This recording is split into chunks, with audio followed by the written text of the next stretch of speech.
So the first thing I wanted to do is introduce the Parish Finance Committee to you. The members, I think, were listed earlier, but I just remind them of who they are.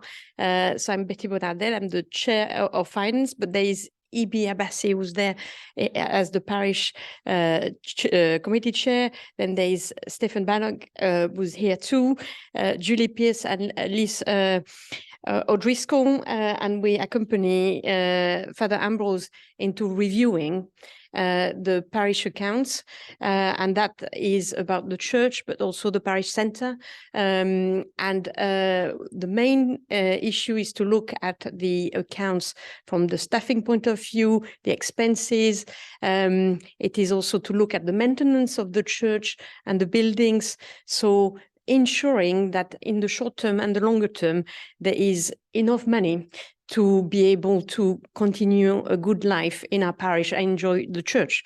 Now, we've done that for a few years, and I'm very pleased that throughout the years, a lot of effort, and I cannot stop thanking the parishioners for their support. But we're coming to difficult times, and I know, because we all know how difficult it is for everyone to be in that situation. So we look at the day-to-day management, and the difficult time comes because we've slowly been eating in our reserves.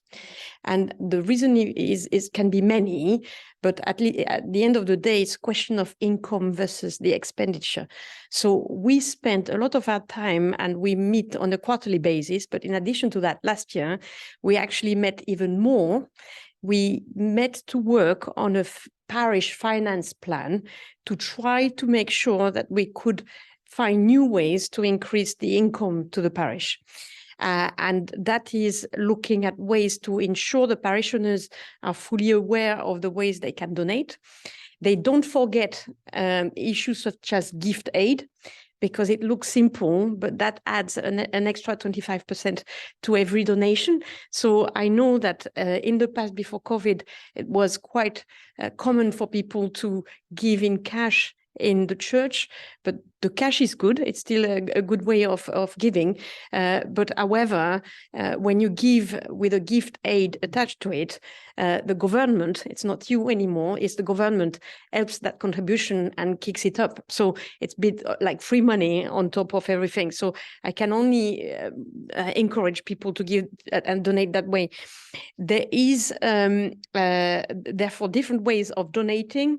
I mentioned what is given in the church with the cash, with the collections, and as well as the envelopes. But in addition to that, we have the website that has been set up. And I just want to stress again that it is for a one-time donation, but as well as a regular donation. So through payment through PayPal and other tools, there is an opportunity set up via the website to donate on a regular basis.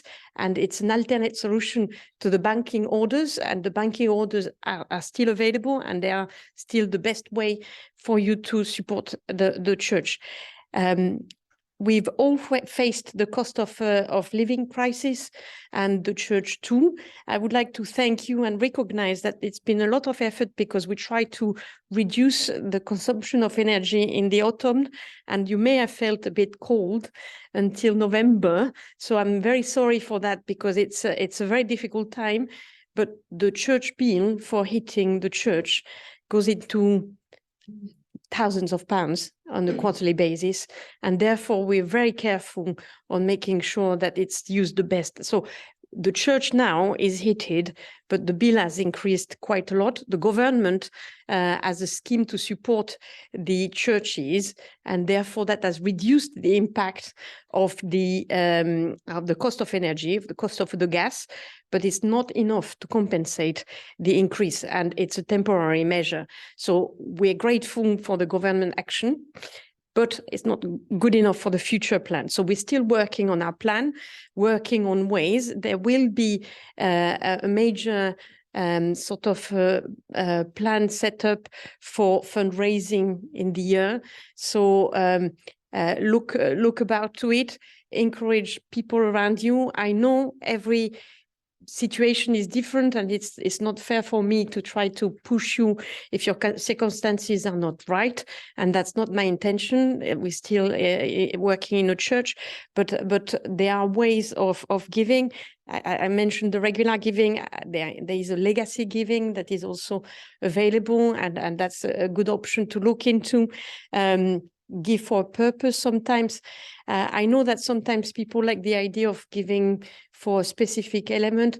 The day-to-day management and the staffing and the expenses of the church are still the main issue in the funding.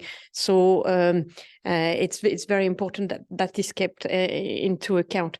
So again, I would like to thank you all because you're around, and I'm sure you're making a lot of effort, and it's affecting even probably your daily life to be able to contribute to the life of the parish by donating and making sure that the church, which is an amazing building, and the community and the buildings around is a thriving parish, and you've heard all that is being done. So I can only thank you, and thank you from my heart, and I'm sure everybody in the committee is joining me. I'm available if you have any questions of any kind that I can answer and work on that. So we're going forward, trying to work towards reducing that gap that we have to fund.